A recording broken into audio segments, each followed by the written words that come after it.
Bismillahirrahmanirrahim. Radhiyallahu ankum. Surat 243.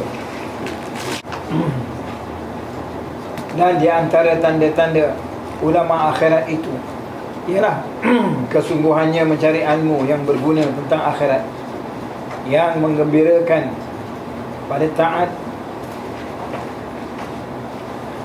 menjauhkan diri dari ilmu pengetahuan yang sedikit manfaatnya dan banyak padanya pertengkaran, kata ini dan kata itu, qil dan qal. Orang yang menyampingkan pengetahuan untuk beramal. Apa dia? Bismillah, alhamdulillah, sallallahu alaihi wasallam ala rasulillah wa ala alihi wa sahbihi wa alam. Di antara ini kita masih lagi tajuk kita panjang tentang ulama yang sebenarnya dan ulama yang atau ulama yang jahat. Dan disebutkan di sini di antara tanda-tanda yang membezakan antara ulama dunia dan ulama akhirat. Jadi ulama akhirat, ulama dalam arti yang kata sebenarnya, hendaklah dia bila menuntut ilmu dia menitik beratkan dalam menuntut ilmu, mengambil ilmu yang ada yang berdatang faedah dan untuk akhirat. Mana ilmu yang mendatangkan manfaat untuk akhirat atau ilmu yang menggalakkan dia pergi kepada ketaatan, dan hendaklah dia menjauhi daripada ilmu yang kurang manfaatnya, ilmu yang hanya akan membawakan dia untuk berdebat, bercakap sana bercakap sini, yang qil wa qal. Jadi kita tumpukan seorang ulama akhirat bila dia menumpukan kepada ilmu-ilmu yang memberi manfaat untuk akhirat, atau ilmu-ilmu yang menggalakkan orang itu, akan membawakan seseorang itu kepada ketaatan pada Allah Subhanahu wa taala.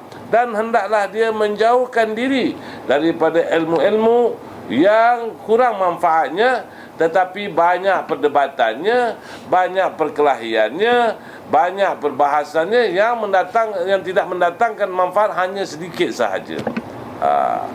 Jadi Imam Ghazali bawakan contoh, tetapi belum sempat dibaca contoh ini oleh Habib kita.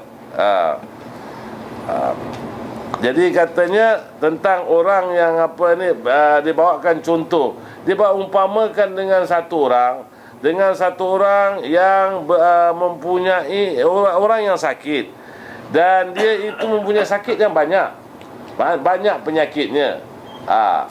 Kemudian dia bertemu dengan seorang tabib, seorang doktor yang begitu pakar.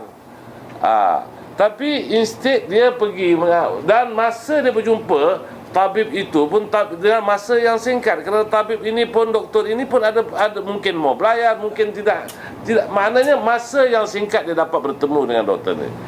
Tapi instead dia menanyakan atau mengobat penyakit dia banyak lagi bercerita tentang kelebihan alat-alat doktor. Dia tanya mana perkara-perkara tentang ilmu kedoktoran, tetapi yang bukan datang untuk mengobat diri dia tu. Akhirnya dia datang, orang itu mempunyai banyak penyakit. Dia ada darah tinggi, kencing manis, buah pinggang, dan penyakit-penyakit lain lagi lah. Ini contoh dia bawakan. Dan dia dapat bertemu dengan seorang pakar perubatan. Dan jumpa dengan pakar perubatan itu pun tak lama, dengan masa yang singkat itu.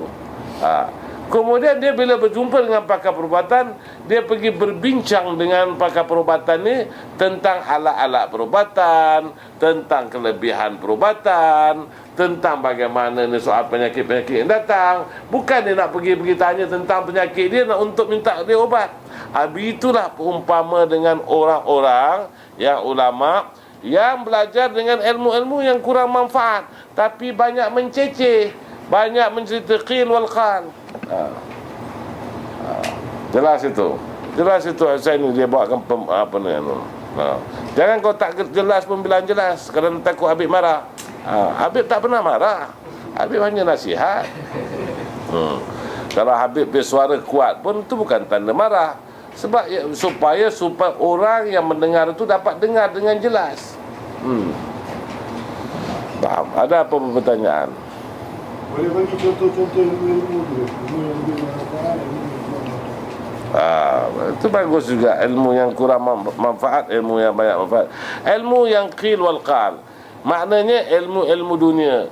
Dekat sini seolah-olah dia mengatakan kalau kita membincangkan tentang ilmu-ilmu fikih yang mendatangkan persisihan umpamanya, itu ilmu tu bukan dia bukan tak ada manfaat, ada manfaat, tetapi kita bawakan cerita tentang persisihan ulama banyak tengok sedang patut yang kita tumpukan tu ilmu-ilmu tentang ketuhanan, ilmu-ilmu tentang akhirat. Ini salah satu yang anak bawakan itu. Dan banyak lagi ilmu-ilmu yang lain yang kita belajar sekarang ini. Ini cerita tentang ulama. Anak bawakan satu contoh lain tentang perkumpulan kita. Bila kita berkumpul, kenapa yang anak ada sentuh tentang beberapa perkumpulan-perkumpulan yang berbentuk agama ni anak sentuh? Sebab bukan kita katakan apa yang mereka itu buat itu adalah salah, tetapi tidaklah tepat, tidaklah betul, kurang manfaatnya. Kita buat berkumpul-kumpul untuk membaca maulud, sedangkan kita ni masih dahagakan ilmu pengetahuan. Kan ada baik kita buat perkumpulan untuk berkumpul untuk mencari ilmu. Jadikan perkumpulan itu sebagai kebun syurga. Bukan kata baca maulud tak ada faedah. Baca maulud, kita baca sejarah Nabi, kita pengikut Nabi, kita umat Nabi, dan mungkin dengan baca sejarah kita menginsafkan. Tetapi manfaatnya kurang kalau dibandingkan dengan majlis ta'lim. Nampak begitu tak? Begitu juga kalau itu sebab kita letirkan, selalu kita letirkan. Kita bukan tidak percaya tentang tahlil, kita bukan tidak suka tentang haul, tetapi yang dibelanjakan di haul itu, di tahlil itu, dibelanjakan begitu banyaknya, sedangkan keperluan benda lain tu ada. Kan anak selalu bercakap betul kan? Jadi contoh tu pun ente dah nampak, ente tak perlu nak tanya tau. Ente sendiri dah tahu. Dan ente seperti ente Al-Aidrus, bikin hall Al-Aidrus. Anda tak katakan hall itu salah, tahlil itu salah. Tapi anda nak tanya kepada kamu, wahai Al-Aidrus semua, kenapa kamu bikin hall Al-Aidrus? Amir Muhammad, ente tak bikin, ente sebab terkeluar daripada Al-Aidrus ke apa ni? Apa tujuan ente bikin? Kalau ente bikin supaya Tuhan mengampunkan dosa Habib Abdullah bin Syekh Al-Aidrus, itu tak munasabah, dia wali Allah. Yang nak rasa perlu ente orang nak minta cari minta ampun untuk diri ente orang. Jadi in other word, yang nampaknya dia perlu ditahlilkan ente orang. Ini anak-anak buah Al-Aidrus ni. Kalau ente menjawab kepada anak, Al-Haddad buat, kenapa kita tak buat? Itu bukan untuk akhirat, namanya untuk dunia. Perbuatan akhirat tetapi tujuan dunia. Maka ente orang, wahai Al-Aidrus, ente orang akan disiksa lebih dahsyat daripada kaum musyrikin. Ini bukan kita cakap, ada dalam kitab ni yang ente orang baca. Faham tu? Jadi ente dah tahu contoh-contohnya. Anak buat lebih jauh sikit. Kembali balik kepada sini, iaitu bila katakan bila kita buat, kita buangkan yang ilmu manfaat itu. Seorang ulama sebenarnya dia harus ambil berat tentang ilmu akhirat dan ilmu-ilmu yang membawa kita, yang menggalakkan kita, membawa kita kepada ketaatan kepada Allah Subhanahu wa ta'ala. Jadi, dan dia hendaklah jauhkan daripada ilmu yang kurang manfaat. Bukan tak ada manfaat, kurang manfaat, yang membawakan qil wal qal, perdebatan. Dan kita pernah bercakap dulu, ini perkara bukan baru pada itu orang. Maknanya kita pergi ambil al-aham thummal muhim, yang sangat penting, kemudian baru yang penting, kemudian yang kurang penting, kemudian yang tidak penting. Dan contohnya banyak. Jelas itu. Itu jelas ini. Habib dah terkeluar sikit dah, ambil kesempatan hentam kami terus. Ambil terus. Pakai mikrofon, Beb. Orang kat atas tak dengar, kesian. Pasal apa dekat Hadramaut, Semua ada hol cuma Habib Ali bin Muhammad Al-Habsyi, Habib Ali bin Muhammad bin Husain Al-Habsyi. Lain-lain hol Habib Abdullah tidak ada hol dia. Lain-lain tak ada. Tapi pasal apa dekat Malaysia ni dan Indonesia dan Singapura kenapa banyak sangat hol? Kita tanya, pertama kita tanya orang sebelah inti itu Al-Haddad. Kenapa dia bikin Al-Haddad bil hol? Itu yang kita kalau bila kita bercakap orang kata kita anti hol. Ada yang mengatakan Habib Umar Wahabi. Sekali bila diorang keluarkan pula ana punya video dekat YouTube tahun 2003 hantam Wahabi, dan tak ada orang hantam Wahabi begitu keras. Lebih daripada ana. Orang hantam Wahabi tentang talqin, ana bawakan lebih sampai basic-basic. Dah confuse pula diorang. Dia nak apa madhab pula. Ini semua. Jadi akhirnya kita jadi jahat. Kita jadi jahat menuduh orang. Kita jadi jahat mengatur orang. Tapi tentulah kita nak kata mesti kata orang lah, takkan nak kata binatang lah. Takkan kita pergi nampak macam kucing, apa ni kucing tidak ikhlas, apa tak kamu nasabah. Takkan orang nak kata binatang lah. Orang tentu kata orang. Jadi sebab itu salah satu di antaranya ana tanyakan, kenapa orang bikin hol? Itu Al-Haddad mula-mula nak bikin. Dijawab kepada ana oleh Abdurrahman Al-Haddad. Di sinilah rumah ni, di sini dia duduk. Masa itu belum ada kursi. Dia datang, dia bilang Habib Qutb suruh dia, tapi dengan cara yang lain. Dia bilang dia pergi Hadramaut, satu orang suruh dia bikin hol untuk Habib Abdullah bin Alwi. Dia pun tak layan jugalah. Lepas tu after dia pergi ke sana, dia pergi tanya orang-orang kat situ, mana orang ni? Kata orang semua tak ada. Tak ada orang. Mana ada orang yang rupa yang macam itu yang kau cakap? No such person here.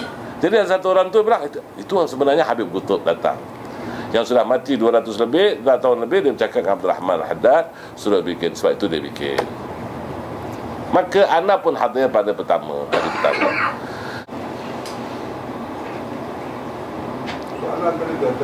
Itu satu. Apa tujuan yang sini terlalu banyak hol? Itulah anak suruh tanya dengan Al-Haddad kat sebelah inti sebenarnya. Ramai kan sekarang Al-Idrus ada. Al-Idrus yang bikin dekat sana, dekat apa ni Johor. Anak punya cousin juga bikin. Mungkin tak tahu, anak tanya satu dua lah Idrus, dia bilang kerana Al-Haddad bikin, kenapa kita tak boleh bikin? Jadi kamu ni semua nak masuk ke neraka ke?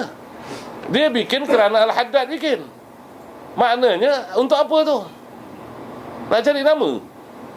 Itu dikatakan di dalam yang dalam Ihya Ulumuddin, talabud dunya bi amalil akhirah. Menuntut dunia dengan perbuatan akhirat. Orang yang seperti itu, seperti Allah sebut dalam Al-Quran, seperti hadis Rasulullah dah sebut dalam hadis, dan begitu banyak asar yang kita telah belajar, bahawa orang itu akan diseksa lebih dahsyat daripada musyrik. Apa nak cakap lagi lah? Apabila kita buat amalan akhirat tapi tujuan dunia. Ente buat asal sesuatu amalan akhirat, ente bikin maulud tujuan nak cari nama, maka ente akan diseksa oleh Allah Subhanahu Wa Taala lebih dahsyat dan sebelum dan lebih dahsyat daripada kaum musyrik.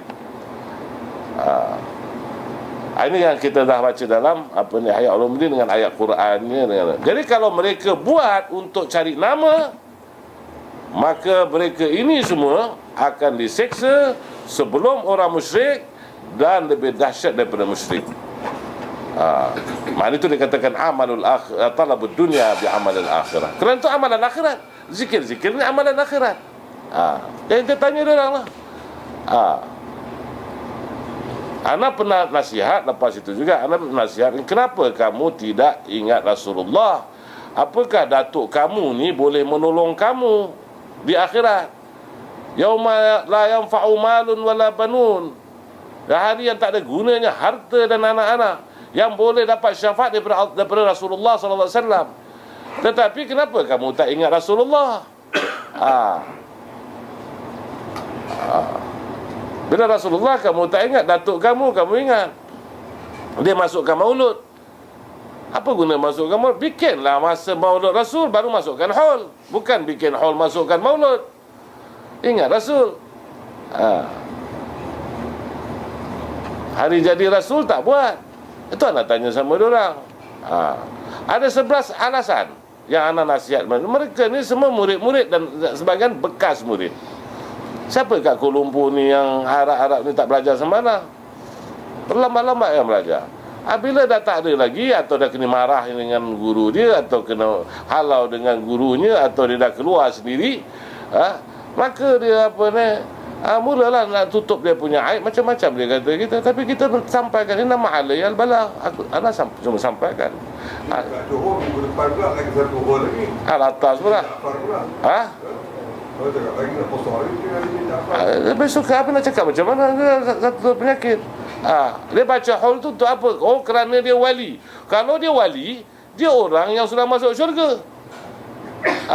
Kamu yang belum tentu lagi. Patut diholkan kamu. Instead dia haulkan dia. Itu yang kita pelik. Tak ada masalah dia, anda pun tak faham. Kita tanya mereka lah.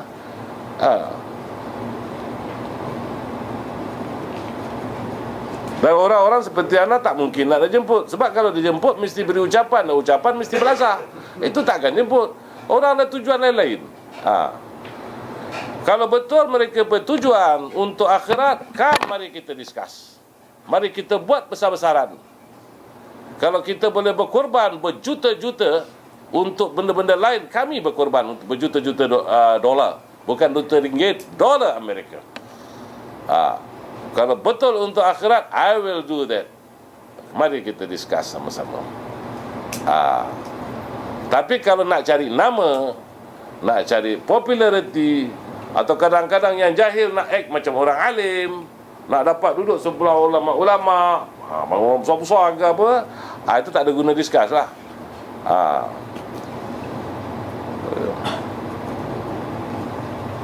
Ya, tak tanya sama orang. Ana tak ada jemput. Ana terus tak jemput Ana. Yang dia bikin hal Ana pergi Datuk. Tak ada jemput. Datuk Ana be. Habib Hasan bin Ahmad. Ana terus Ana pergi Datuk. Jadi itu, kalau pasal Al-Haddad kita tanya Al-Haddad. Ana tak tahu apa pasal. Ana bikin. Lepas tu Ana pernah nasihatkan dia, duit yang kamu spend untuk bikin hall beribu-ribu, berpuluh ribu, beratus ribu habis, kan lebih baik duit tu kamu betulkan Al-Haddad yang sesat. Berlambat Al-Haddad ke sesat kat sini. Yang jadi syiahnya, yang dia apa. Kenapa kamu tak betulkan? Dan Ana tengok orang yang datang tak balik dua kali. Yang orang yang ada ilmu betul-betul dalam arti kata yang sebenarnya. Orang nak cari duit, nak cari makan, nak cari populariti, dia akan Dan alhamdulillah mereka ni semua telah diberi hidayat. Mereka pun dah faham. Ana pun tak tahu. Jadi nak tanya Ana pun tak tahu. Walhasil kita tak bikin haul asy-syatri. Tak ada. Ana punya apa, kita tahlil tiap hari. Umi Ana tiap hari. Dan nak buat apa pula panggilin tu orang? Kan anak dia lagi bagus. Kalau Al-Haddad nak bikin untuk Habib Abdullah bin Alwi, Ana rasa Habib Abdullah bin Alwi tak perlu itu orang punya doa. Itu orang perlu Habib Abdullah bin Alwi berdoa. Dia waliullah. Macam Ana ceritalah, Ana pergi ke pergi ke Palembang. Turun Ana nak bawa duit zakat, sampai dekat airport orang sambut. Habib bawa duit zakat. Dia bawa Ana pergi kubur. Ana bilang, mana hotelnya? Dah lah kubur. Ini kubur wali-wali. Kalau kubur wali pun kenapa saya mesti datang sini? Kita baca tahlil wali-wali. Untuk apa? Dia dah wali. Kita nak ziarah kubur boleh, memang bagus. Tetapi ini special datang occasion ni. Dia dah Habib-Habib dulu bawa semua bawa itu. Itu Habib lain, ni Habib lain. Itu Habib sangkut. Apa-apa sangkut-sangkut. Dia ambil sarban dia sangkut. Aku tak pakai sarban, tak sangkut. Ini udah wali-wali yang perlu ditahlilkan kamu. Si goblok ni dia bilang sama dia, hantar anak ke hotel dulu, istirahat. Lepas itu baru kalau anak mau pikir mau ziarah kubur ke apa-apa semua. Anak datang sini mau uang zakat. Yang kamu pandai-pandai bikin aktiviti ni apa pasal? Wah, Habib ni lain kata dia. Bukan lain, memang lain dari kamu. Aku pintar, kamu goblok. Aku alim, kamu jahil. Itu yang lain, benar. Lepas itu tak berani lagi dah. Sama bahlul. Tapi kalau kita cakap, nanti orang pusingkan cakapan kita. Oh, Habib tak suka ziarah kubur. Kalau otak dia, kita lebih tahu hadis daripada dia. Rasulullah mengatakan, kuntu nahaitukum an ziyaratul kubur fazuruha fa innaha tudzakkirul akhirah fa innaha tudzakkirul maut. Itu mengingatkan mati. Dia orang tak pernah ziarah kubur. Kami setiap Jumaat pergi ziarah kubur. Setiap Jumaat lalu kat kubur kami ziarah. Sama ada kubur keluarga tak ada. Sama ada keluarga kalau lalu tepi kubur. Okey, anak-anak ente orang yang pergi office, ente orang pergi. Okey, ambil Ali. Ente selalu balik. Apa ente baca? Apabila sampai kat Kiara. Jalan saja. Kadang-kadang tak baca. Patut lalu kat kubur tu. Suruh Quran beri salam. Bacakan Fatihah. Kenapa mak nak tunggu occasion setahun sekali? Apa ente orang ni keturunan Cina ke? Kalau ada pun keturunan Cina, tapi janganlah jadi macam agama Cina. Dia ada dia hari ziarah kubur. Hari sembahyang bapak. Dia ada tau. Apa nama? Ada perkataan tu apa nama dia? Cheng Peng. Yang itu sampai ente orang hafal semua tu. Subhanallah. Memanglah ente orang ni memang. Patut ente orang bikin haul juga. Macam Al-Haddad. Jadi kalau ente nak sebut Hul Al-Haddad, ente bilang Cheng Peng Al-Haddad. Begitu. Khalas. Macam itulah. Jadi anda tak tahu nak jawab tu tak tahu. Pasal apa kami tak bikin. Tanyalah orang yang bikin. Kalau ente tanya apa hukum bikin haul, ana boleh jawab. Ana tidak tak setuju kalau orang bilang itu bid'ah. Memang ada puak-puak katakan bid'ah. Kita tak setuju dengan orang yang mengatakan bid'ah. Cuma cara apa hukumnya kita tengok. Apa tujuan dia? Ente tanyalah. Untuk Al-Haddad ente tanya Al-Haddad. Ana sendiri tak dapat jawapan. Cuma ana dapat jawapan Habib Qutb suruh bikin. Jadi ana pun kesian Beb. Orang telah wafat 200 tahun datang jumpa sama ente suruh bikin. Jadi itu yang jadi pelik tu.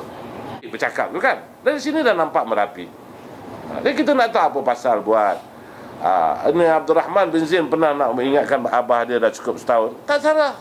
Cuma nak beritahu jangan mubazir.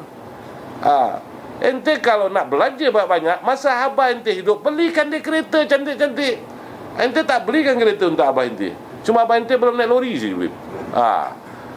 Masa dah mati, bikin hall. Untuk siapa ada? Faedah apa?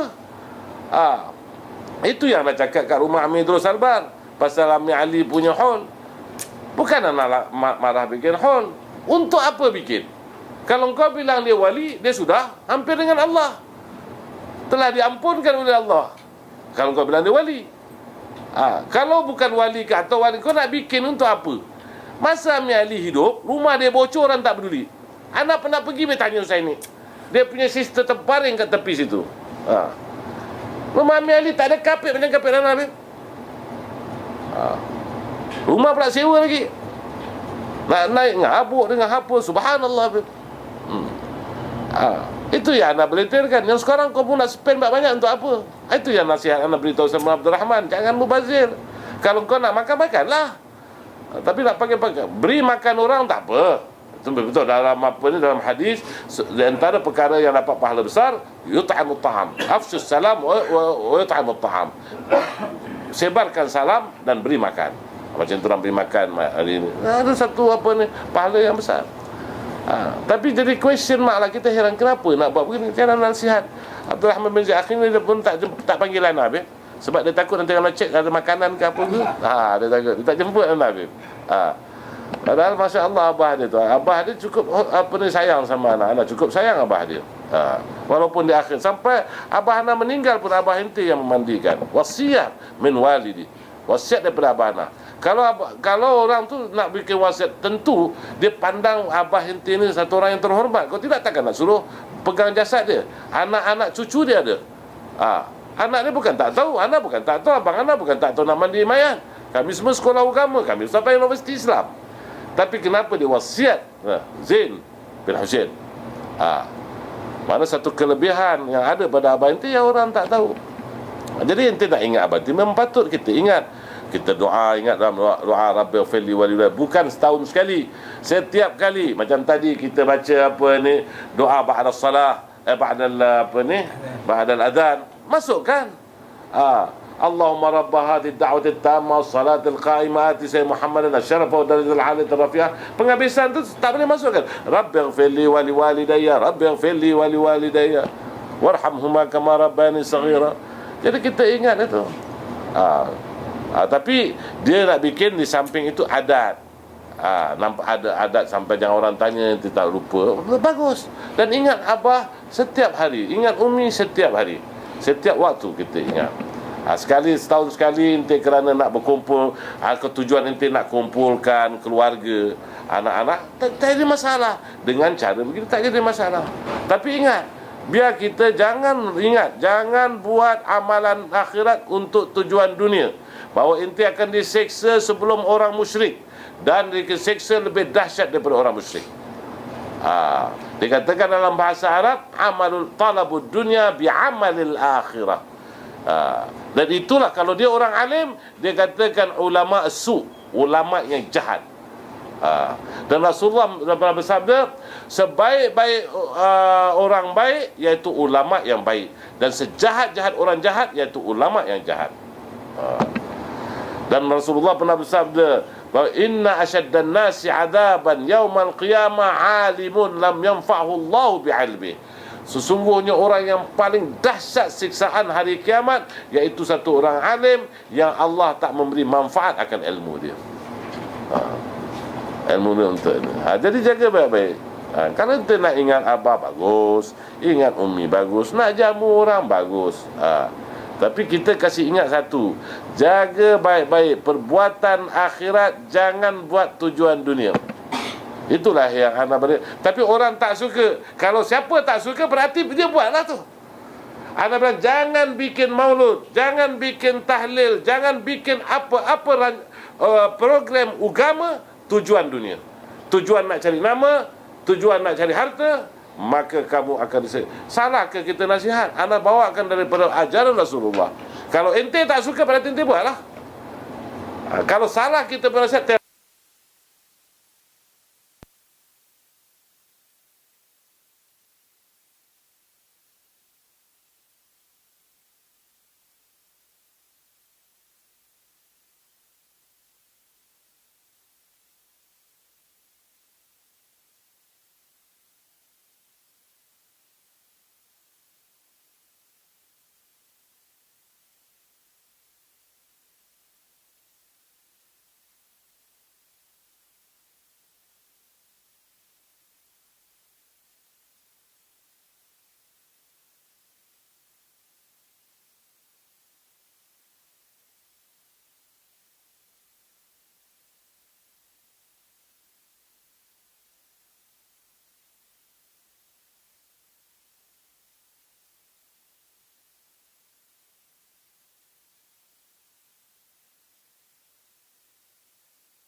Bismillahirrahmanirrahim. Radhiyallahu ankum. Allah.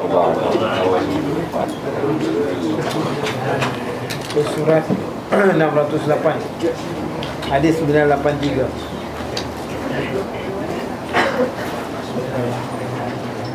Wa an Abi Sa'id al-Khudri. Nah, itu sudah baca tu. Tak, agrah.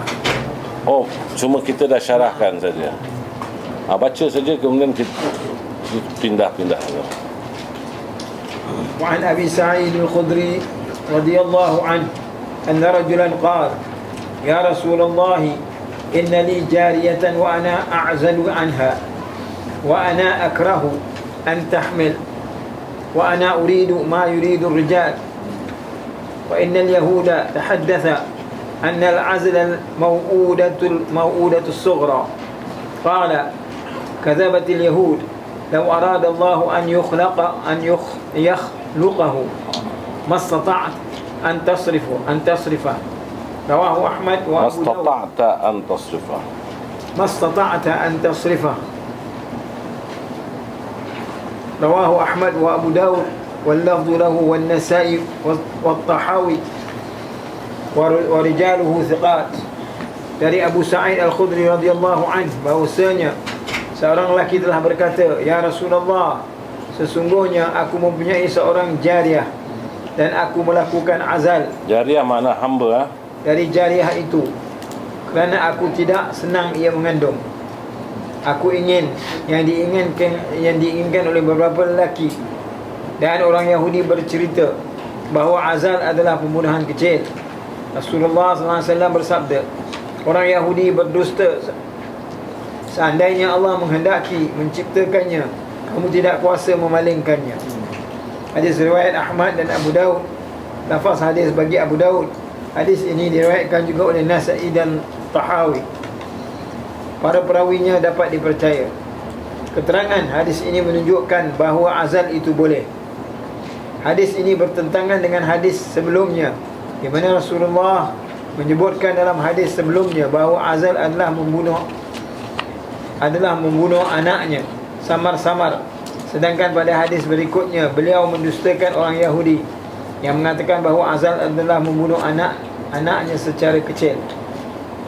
Kedua hadis tersebut dapat disatupadukan, iaitu yang pertama adalah Rasulullah SAW bermaksud. Kedua hadis tersebut dapat disatupadukan, iaitu yang pertama adalah Rasulullah SAW bermaksud melarang tanzih. Sedangkan pada hadis berikutnya beliau mendustakan orang Yahudi kerana mereka bermaksud mengharamkannya secara mutlak. Kalau ada tak faham, tanya. Kalau tidak, kita terus baca ya. Pasal minggu lepas dah kita syarahkan ya. Ada yang tak faham apa yang baca tadi. وعن جابر رضي الله عنه قال كنا نعزل على عهد رسول الله صلى الله عليه وسلم والقرآن ينزل ولو كان شيئا ينهى عنه لنهانا عنه القرآن متفق عليه ولمسلم فبلغ ذلك نبي الله صلى الله عليه وسلم فلم ينهانا عنه. Dari Jabir, ia berkata, kami pernah mencabut zakar pada zaman Rasulullah SAW. Lalu turun ayat Al-Quran. Seandainya mencabut itu suatu perbuatan yang dilarang, tentu Al-Quran itu melarang kami. Hadis muttafaqun alaih. Bagi Imam Muslim disebutkan, maka hal itu sampai pada Rasulullah SAW dan beliau tidak melarangnya. Terangan, jelas hadis ini tidak melarang azan. Ada apa-apa soalan sebelum kita pindah pada hadis yang lain?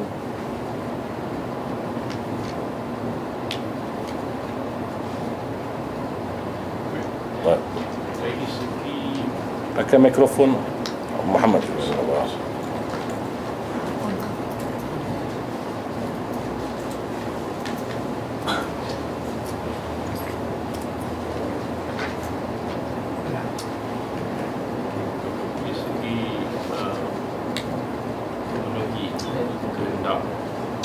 Isteri atau suami, akhirnya melakukan azal itu tidak dapat memenuhi nafsu pada puncak pada ini dikira tidak baik untuk. Bismillah, alhamdulillah, sallallahu wasallam ala rasulillah wa ala alihi wa sahbihi wala. Sebab itu hadis yang pertama itu dilarang, tapi larangnya hukumnya makruh. Soalannya iaitu dari segi untuk memenuhi kehendak isteri atau suami atau kedua-duanya sekali. Memang azal tu mungkin tidak memenuhi kehendak, tetapi lepas azal pun boleh dimulakan sekali lagi. Tapi kita alhamdulillah zaman sekarang ini tak timbul masalah ni. Sebab sekarang ni sudah orang tak gunakan azal lagi. Orang boleh gunakan umpamanya seperti kondom. Orang boleh gunakan obat-obatan. Ada tablet, dan ada lagi sekarang yang moden lagi, doktor mesti tahu, iaitu orang letak sampai bertahun-tahun dengan alat yang dekat ini, tangan ni dan sebagainya. Jadi tak timbul masalah azal sekarang ini. Tapi kalau timbul masalah ni, jadi suami isteri harus berunding dalam soal ini. Kita berundingkan masalah ni dulu, kemudian tengok bagaimana. Memang dengan keredaan. Kita buat ni semua dengan keredaan. Yang ini hadis yang Abi Sa'id ni mengatakan bahawa dia ni mempunyai hamba. Seorang itu memang boleh bersama dengan hambanya. Tapi dia tidak mau hamba ini mengandung, hamil. Sebab dia tak mau bila dah mengandung, takkan dia menjadi hamba kepada anak dia. Dengan sendiri dia kata ummul walad. Ibu kepada anak jadi merdeka. Tapi yang laki-laki ni dia mau seperti mana orang lain mau, iaitu dia mau persubuhan. Jadi dia minta izin tentang berazal di sini. Tapi alhamdulillah kita dengan kebijaksanaan kita sekarang ini, kita telah adakan cara yang lebih baik dan hilangkan masalah kepuasan dan sebagainya, tak timbul masalah. Memanglah kalau di situ timbul masalah, memang kita harus berdiskus perkara ini. Bukan maknanya lelaki sesuka hati nak lakukan begitu ataupun isteri mahukan begitu, mesti memikirkan satu antara lain, memikirkan tentang kepuasan satu sama lain. Ada apa-apa lagi?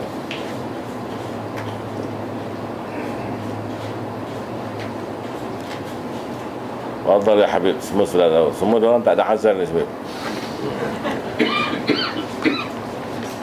وعن أنس بن مالك رضي الله عنه أن النبي صلى الله عليه وسلم كان يطوف على نسائه بغسل واحد أخرجه واللفظ لمسلم.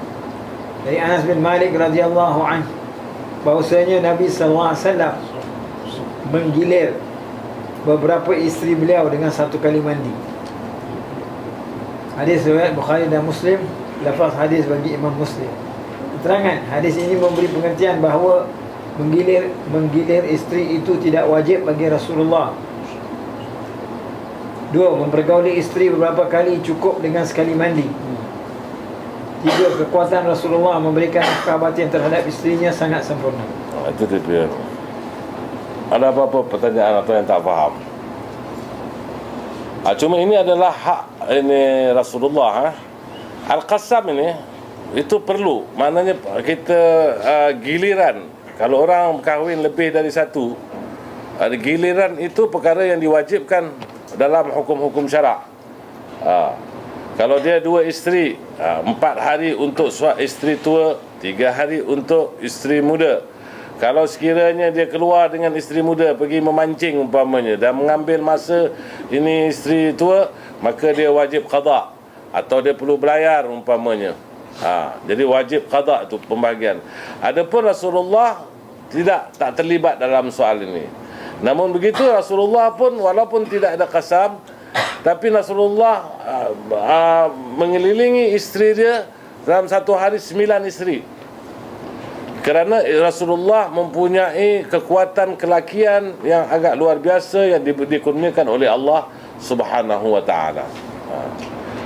Kemudian di antara hukum yang dapat kita petik juga dari hadis ini, iaitu orang hanya cukup sekali mandi walaupun dengan 2-3 persubuhan. Bukan maknanya bila mandi junub satu persubuhan, satu junub, satu mandi, tidak. Cukup sekali dengan 2-3 seperti juga kita pernah ditanya oleh kaum wanita tentang mandi wiladah. Tak tahulah apa ni orang yang soal itu dia tidak faham, ustaz dia terang ataupun ustaz tu terangkan silap, wallahu alam. Sebab ada beberapa kaum wanita ni dia menanyakan kepada anak bahawa dia pernah belajar bahawa ustaz dia mengatakan bahawa dia wajib mandi wiladah, wajib bersalin. Jadi dia selama ini dia tak pernah mandi bersalin. Dah anak dah sampai 20-30 tahun dah. Apakah dia dulu tu semua sudah dikira dalam junub? Anak tanya, apa awak ada nifas? Ada. Awak mandi nifas sudah mencukupi. Yang katakan kalau wiladah saja kalau dia bersalin kering. Tapi kalau ada nifas, maka dia akan mandi satu kali mandi dengan 2 atau sekalipun dengan 3. Dia ada junub, ada wiladah, ada nifas, satu kali mandi mencukupi. Bila kita nak terangkan dalam soal fikih ni, kita nasihatkanlah kepada siapa-siapa saja, sama ada kamu ataupun mana-mana pihak, terutama yang di televisyen ni, hati-hatilah, berilah jawapan dengan betul. Kalau tak pasti, janganlah kita rasa malu.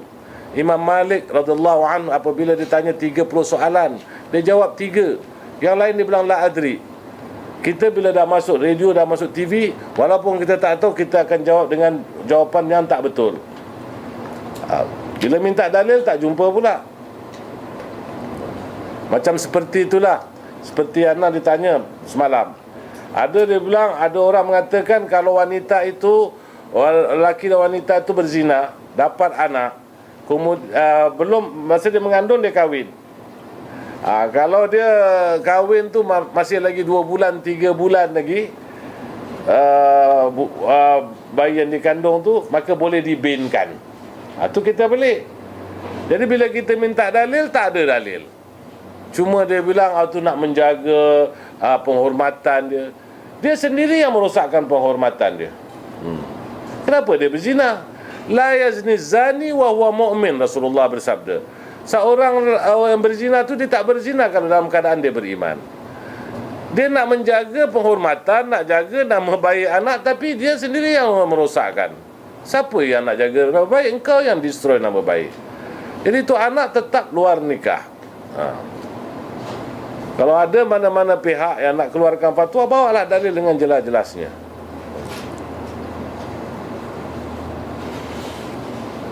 Nah, ada apa-apa pertanyaan?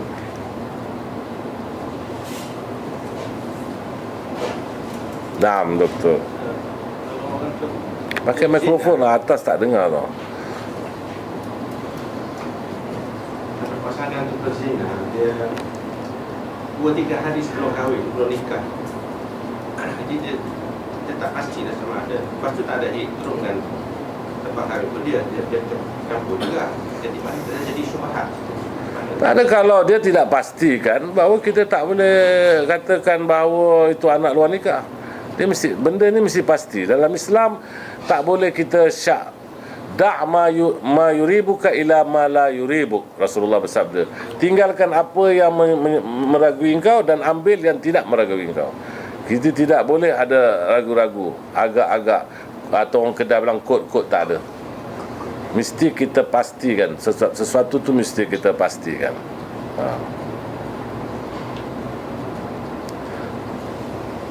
Sebenarnya nak lari daripada zina ni mudah kalau kita mahu. Dan Allah Subhanahu Wa Taala pun dan sebut dalam Quran, dia tak sebut wala taznu. Allah sebut wala taqrabuz zina. Allah tak bilang janganlah kamu berzina. Allah mengatakan jangan kamu hampiri zina. Apa maksud hampiri zina? Makna apa sesuatu yang boleh membawakan kepada zina pun patut kita jauh. Tempat orang berzina, jangan kamu pergi tempat situ. Kalau pergaulan bebas kamu akan zina, jangan bergaul. Islam dah jaga betul. Kalau kita ikut betul, tak timbul. Islam larang kita melihat yang bukan mahram. Qul mu'minin yaghuddu min absarihim wa yahfadhu furujahum. Katakanlah wahai Muhammad kepada orang mukmin, jagalah penglihatan mereka dan peliharalah kemaluan mereka. Begitu juga ayat itu ditujukan pada perempuan, qul lil mu'minat yaghuddna min absarihinna wa yahfadhna furujuhunna. Elakkan pemandangan benda yang tak halal dan peliharalah kemaluan. Dan terang-terang dalam Quran. Kemudian dalam Quran suruh kita pergi tutup aurat. Dan aurat-aurat perempuan ditutup. Sehingga kalau kita pakai pakaian pun, tapi kalau pakaian itu ketat dan dapat bonjol-bonjol, itu tak dianggap tutup aurat. Mesti tutup aurat tak boleh nampak bayang-bayang, bentuk-bentuk. Jadi kalau kita jaga semua ni, semua boleh selamat. Jadi kalau kita berada di negeri yang seperti Adam ada, jadi apa yang kita harus buat, kita jaga diri kita lah. Kita tak boleh nak buat apa. Jadi kita jaga sini. Macam hari Sabtu kamu duduk sini, selamatlah kamu. Tapi kalau hari Sabtu kamu pergi Bukit Bintang, nak selamat macam mana? Jadi perkara ini semua boleh kita atasi. Bukan makna, namun begitu zaman Rasulullah pun ada orang berzina. Tapi nak jauhkan diri daripada kemungkaran bukannya susah sangat. Cuma kita terlalu abaikan dalam soal ini. Terutama zaman sekarang, orang tak peduli. Tak peduli. Kalau kita cakap, orang bilang kasar sangat ustaz ni. Kata orang saja. Orang zaman sekarang dia pandai beranak tapi tak pandai jaga anak. Dia mahu berbini tapi tak tahu nak jaga bini. Ramai orang bila kita bawakan hadis, orang semua macam tak pernah dengar pun. Kau tak pernah belajar. Yang kita bawakan hadis tu, wala tuqabbih. Jangan engkau mendengarkan kepada isteri engkau sesuatu yang dia tak suka, yang dia benci. La wala tusmi'ha bima takrah. Mereka tak tahu. Sekarang ni bukan kata dia bercakap menyakitkan saja, marah pukul pun ada. Jadi kerana kejahilan. Jadi kalau kita nak selesaikan masalah ni, pasal kita ikut semua. Jadi kita buat tak senonoh. Macamlah saya masih lagi berpegang lah, pakai serban, pakai baju kot sampai seluar pendek. Apa arti dia tu? Bengali lah. Betul juga dia jawab, Bengali lah. Bengali pakai serban, pakai seluar pendek. Nah madam, Tuan Magistrat.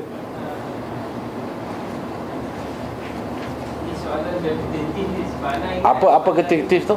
Berulang soalan sebab anda ingat soalan ni pernah ditanya dalam 98 tahun dahulu. Anda tak boleh ingat Bila kau datang Roha? Habis sebut yang hadis tidak akan berzina seseorang yang mukmin. Seorang mukmin tidak akan berzina. Bukan anak sebut, Rasulullah sebut. Dalam keadaan dia beriman. Maknanya ketika itu iman dia sudah hilang lah. Jadi anda ingat soalan tu, ada soalan namanya, kalau dia mati ketika itu, adakah dia mati sebagai seorang beriman? Bukan maksudnya mukmin tu dia jadi kufur, tidak. Zina tak menjadikan orang kafir. Mana dalam keadaan dia beriman. Yang boleh protek kita adalah iman kita. Bukan maknanya bila wa mukmin itu hal. Bahasa Arab hal, bahasa Melayu apa mana hal? Bukanlah, ini kena pasal grammar ni. Wa mukmin, jumlah haliyah. Dalam keadaan dia beriman. Maknanya yang boleh protek dia adalah iman. Bukan makna dia kafir. Kalau dia ketika itu dia betul-betul iman dia tu timbul kat situ, kan kita tengok dalam sebuah hadis yang satu orang itu akan mendapat perlindungan di hari yang tiada perlindungan melainkan perlindungan Allah, iaitu apabila laki-laki sudah bertemu peha sama peha tetapi dia teringat Allah, maka tak jadi. Jadi maksud kita dekat sini ni, kita untuk mengelakkan diri daripada membuat kemungkaran itu bukan susah sangat. Tapi masalah kita sekarang ini, kita telah membuka beberapa pintu. Jadi akhirnya perkara seperti ini berlaku. Kita tak harus ada pergaulan antara lelaki perempuan. Sekarang orang anggap ringan. Orang bawa boyfriend, bawa girlfriend balik rumah, mak bapak senyum lagi. Kau jaga anak-anak orang baik-baik. Kahwin pun belum. Orang bebas tau. Bila kita bercakap, orang bertunang, bila orang bertunang kita bilangnya pasal berjumpa, nikahkan terus. Alamak, teruknya Habib ni, kolot betul. Kita dibilang kolot, kita nak selamatkan dia. Tu dosa tu berapa besar tu. Dan mak bapak tengok boleh diam. Apa guna dia sembahyang bang? Itu dia biarkan kemungkaran berlaku. Lebih dahsyat daripada, sedangkan dia boleh menghalang. Lebih dahsyat daripada dia membuat kemungkaran tu. Satu dosa besar. Dan kalau kenapa kita tak boleh menghalang? Ente besok, ente ada anak besok, anak ente bila dah nafsu. Mana kita sebagai ibu bapa, kita harus fikir, kita lah menyebabkan mereka ada. Apa mereka dewasa, kita harus fikirkan. Bukan fikirkan sekolah dia saja, bukan fikirkan universiti dia saja, sibuk nak belikan kereta dia saja. Carikan dia laki, carikan dia bini. Itu harus awak fikirkan. Didik dia. Kalau orang bersungguh-sungguh ikut hukum macam Yusuf, orang macam-macam komen. Strict sangat lah apa. Dia ikut hukum. Cuma dia lebih sikit lah. Itu kata mak bapak, ambil berat terhadap anak. Walaupun anak sudah balik, tapi kita bertanggungjawab. Ini dia biarkan anak dia buat begitu. Tak gitu ke? Terkena lah. Termasuk engkau juga terkena. Anak cakap ni hukum, segi hukum kan. Siapa kena lah. Itu kewajipan kita. Ini amanah. Apabila gunung ganang nak berikan dia amanah, fa'abaina ayyahmilnaha. Gunung ganang enggan nak bermikul amanah. Wa hamalahal insan. Manusia, okay, give me the responsibility. Tapi kau tak jalankan. Ini anak tau. Itu tengoklah, bukan berat, benda tu kecil. Bukan, lebih yang benda berat lagi kita bikin. Ada orang dia tengok anak dia tak sembahyang, dia biarkan. Dia tak harus biarkan tinggal di rumah dia, tak boleh kasih makan, dia biarkan. Ana pernah bawa satu contoh. Sebab kita pernah tanya kepada ibu bapa, kepada bapa, kalau anak engkau ni rogol mak dia atau rogol adik-beradik dia, apa yang dia nak buat? Ana bunuh sama dia. Tapi anak dia tak sembahyang, dia tak buat apa-apa. Paling-paling dia marah saja, letih. Sedangkan sembahyang boleh keluarkan orang dari agama Islam. Ente rogol mak ente tak terkeluar daripada agama. Adalah satu dosa besar. You got what I mean? You yang arif tentu ente boleh faham apa maksud kita. Mana itu lebih serius. Dia anggap ringan. Tinggalkan sembahyang, diam. Boleh kasih makan, paling-paling dia beleting, kau tak sembahyang. Ada kadang-kadang anak selalu semua tak sakit. Laki-laki hanya boleh tak sembahyang kalau mati. Ente tak boleh sembahyang berdiri, duduk, tak boleh duduk baring, tak boleh baring dengan isyarat, tak boleh isyarat dengan mata, tak boleh dengan mata dengan hati, tak boleh dengan hati baru mati. Dia diam. Mana lebih besar, hukum tinggalkan sembahyang ke atau rogol? Memang dua-dua berdosa, tapi ini lebih serius. Bainal mu'mini wal musyriki tarkus salah. Antara mukmin dan musyrik meninggalkan sembahyang. Tapi kalau orang tu rogol, hatta adik-beradik dia, mak dia sekalipun, dia tak terkeluar daripada Islam. Jadi ini semua kesalahan kita. Kita sebagai mak bapak berat ni tau. Kalau tak mau, jangan jadi mak bapak. Ente sebagai hakim, ente semua tahu, bila satu orang Myanmar ke, ente tak pernah hukum ke orang Myanmar Indonesia dalam mahkamah? Pernah hukum kan? Kalau orang Myanmar tu jawab, aku ikut undang-undang kat Myanmar, tak apa-apa. Mana kereta kau nak jalan kat kampung, mana-mana pun boleh. Ini apa sebab kau nak saman aku masuk no entry? Apa yang dia jawab? Dia bilang, I'm a Myanmar, aku datang sini cuma resident, kerja saja. What are you going to answer to him? Aku kat kampung, mana-mana aku nak jalan, ke kanan, ke kiri pun boleh. Ente akan bilang kan, ini Malaysia. Kalau kau tak mau dihukum, kau jangan duduk di Malaysia, kau jangan drive di Malaysia. Begitu juga ente kalau tak mau jalankan kewajipan, jangan kahwin. Tak mau kasih nafkah bini, jangan kahwin. Kalau biasa kasar-kasar maki orang, bila berbini kau kat situ, kau jangan maki. Tu bini ente, wala tuqabbih. Mana jangan dengarkan dia sesuatu yang dia tak suka.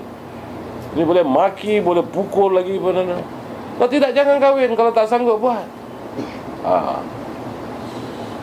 Kalau tak mau pelihara anak, jangan beranak. Ada orang paksa ke awak ni beranak? Ini bila kita bercakap pelik.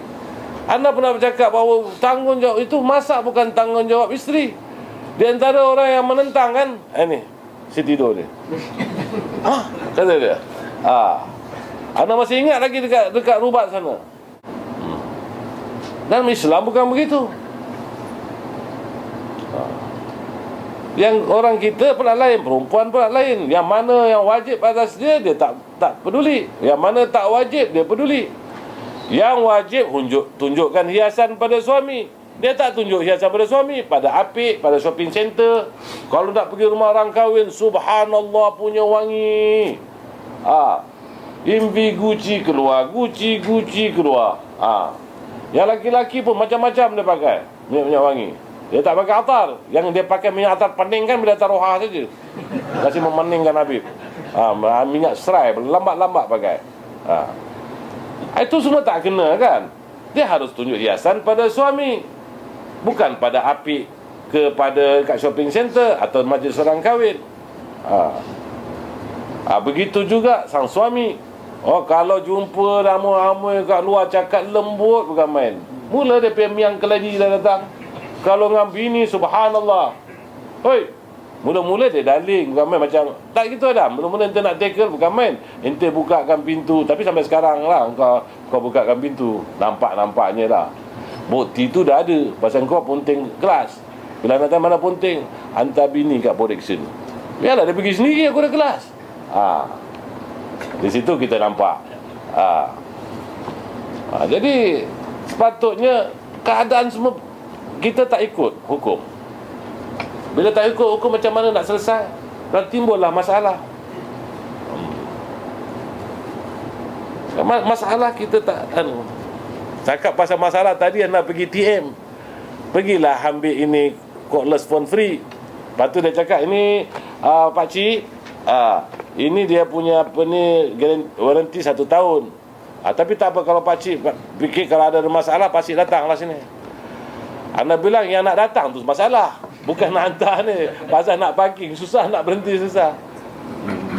Inilah cara kamu ni. Tapi bila kita cakap orang, Habib nak hentam orang, Habib takkan hentam binatang. Binatang mulasabah lah kalau kita tak hentam. Dia tak ada akal. Habib ni sapu orang saja. Takkan nak pergi sapu kucing. Kucing, kau masuk rumah aku tak beri salam. Ini tak boleh. Allah Subhanahu Wa Taala berfirman, idza huyitum bi la tadkhulu buyutan ghaira buyutikum. Itu ayat bukan tujukan kepada kucing, tujukan kepada manusia. Jangan kamu masuk rumah seorang melainkan kamu minta izin dan beri salam. Kucing tak termasuk. Lipas-lipas semua tak termasuk. Lepas tu bilang Habib marah orang. Memanglah aku marah orang yang masuk tak beri salam. Kalau kucing tak beri salam, aku tak marah. Jadi ente orang jangan bilang Habib ni hentam orang. Memang betul lah. Takkan nak hentam malaikat. Malaikat ni tak pernah buat maksiat. Yaf'aluna ma yu'marun. Dia akan buat apa yang diperintahkan. Dan binatang kalau dia buat salah, anda tak marah. Kerana dia tak ada otak. Ada otak, tak ada pemikiran. Tetapi yang kita cakap ni, manusia ni macam ente orang. Jadi Habib hentam orang, mulasabah lah. Kalau ada, ataupun kita dengar orang cakap ni Habib Umar hentam orang, betul lah. Dia tak macam kau pergi hentam binatang buat apa? Dia dah langgar tembok, dia maki tembok. Tembok memang tak ada akal, tak bergerak kat situ. Nak suruh anak marah tembok.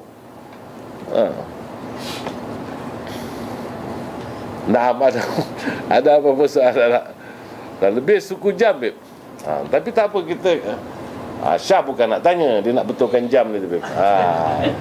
Dia angkat tangan, ada apa soalan? Sini dia angkat jam ni. Bila Habib nak selesai, kami nak balik apa. Pasal dia tengah baca bab azal. Ini hari. Jadi mungkin nak cuba-cuba kan.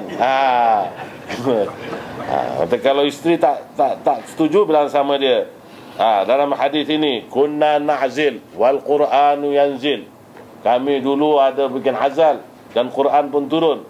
Kalau benda itu salah, tentu sudah Allah sebutkan dalam Al-Quran. Dan kemudian kami sampaikan berita ini kepada Rasul. Walam yanhana, dan dia tidak larang. Jadi kalau nak buatlah. Faham? Saya. Dalam masalah test tube baby tadi, Imam. Dia telur daripada isteri. Pakai mikrofon, Beb.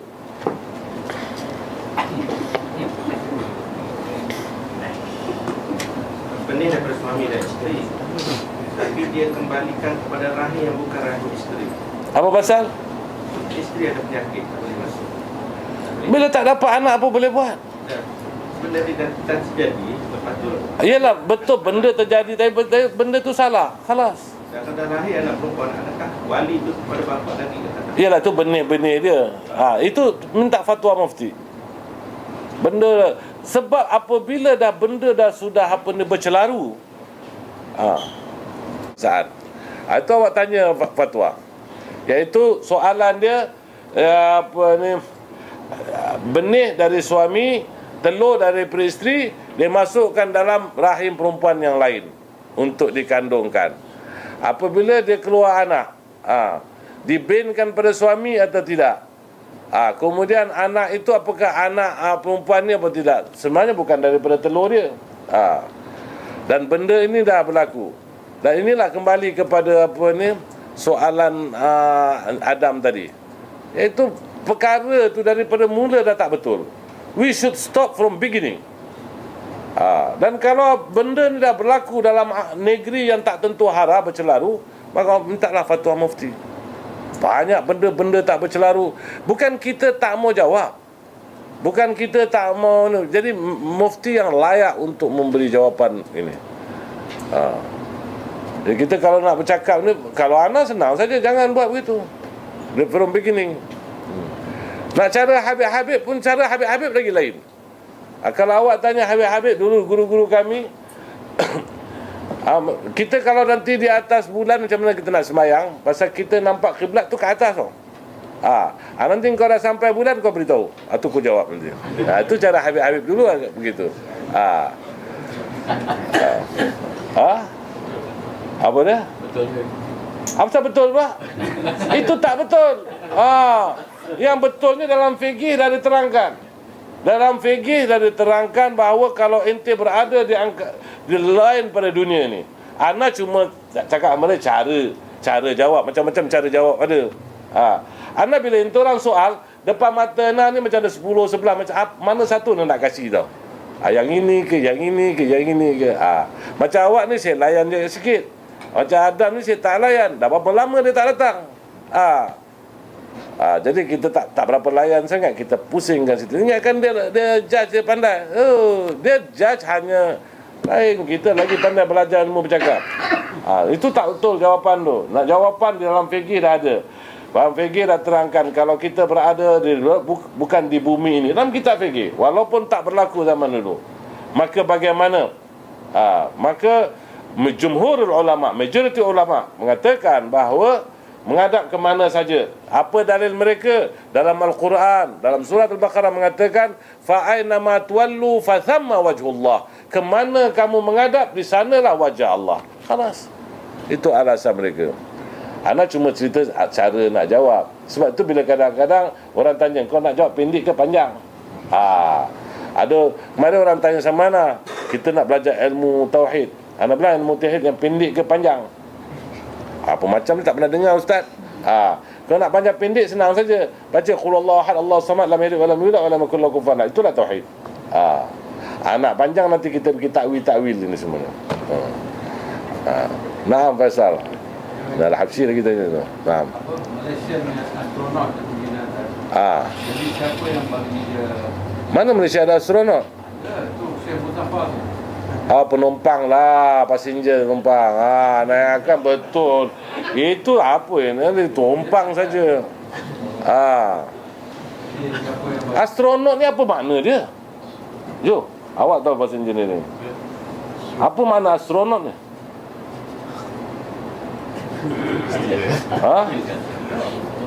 Bila orang naik roket dia kata astronot, gitu. Tak juga. Astronot ni yang pilot roket. Yang pilot mana dia mengetahui hal ehwal itu. Ini kita buat roket kecil boleh lah buat. Kita ada roket VIP. Nah. Dia kena training pun 3 tahun juga sebelum naik. 3 tahun. Very intensive. Iyalah, pergi duduk. Dia pergi satu minggu, 1 hari ke 1 jam. Yang lain duduk kat hotel, berbual apa, biasalah tu. Macam orang seminar ni. Nah, fadal. Okeylah astronot, okeylah kiralah. Ana tak mau ingatkan lagi macam Amir Hashim.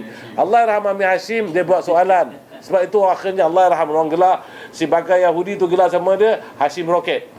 Pasal kita ada 2 Hashim. Satu Hashim bin Hafiz, satu Hashim Hashim. Hashim mana? Hashim Roket. Pasal Allah yang rahmat Amir Hashim tanya, kalau kita naik roket, tak bawa air dan tak ada juga tanah, macam mana kita nak sembahyang ni?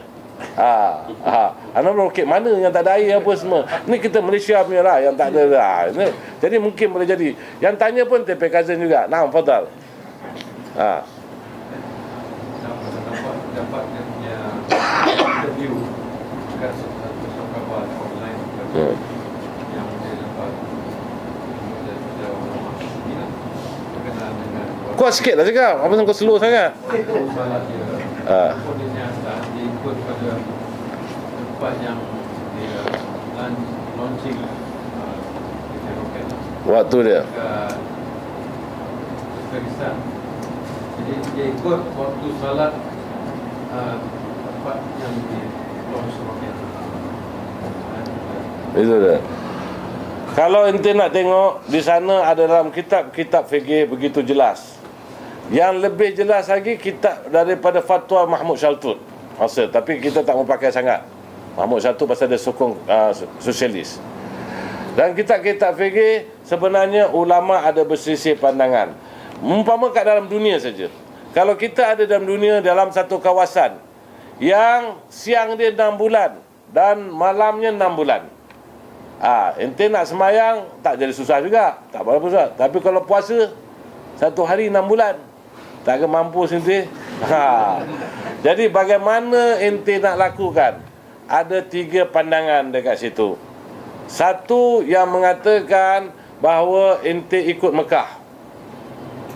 Sebab situ mahbatul wahyi. Satu lagi dia mengatakan bahawa ente takdirkan waktu tu. Takdirkan waktu mengambil negara yang agak tengah-tengah, iaitu di Khatul Istiwa. Satu lagi mengatakan ente ambil negeri yang bersebelahan. Kalau kira ente dekat kutub utara, ambil Finland. After all, akhirnya bila disoalkan itu, ulama pergi nak tengok kat mana negeri ada 6 bulan siang 6 bulan malam. Tak ada. Cuma cepat saja, lekas saja. Tak ada 6 bulan siang 6 bulan malam. Dia punya siang cepat, malam cepat, begitu.